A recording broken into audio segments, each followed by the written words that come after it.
I will leave a parts list in the description. That's the piece that fell off. That's the bottom of the board, or the top of it.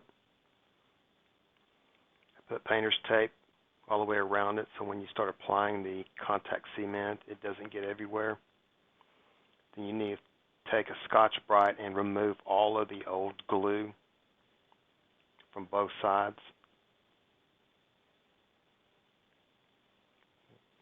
Once that's done, then you take denatured alcohol and you wipe down both areas.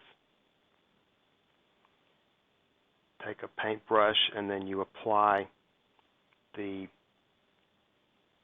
contact cement to both sides. That's the contact cement applied. Another view of it.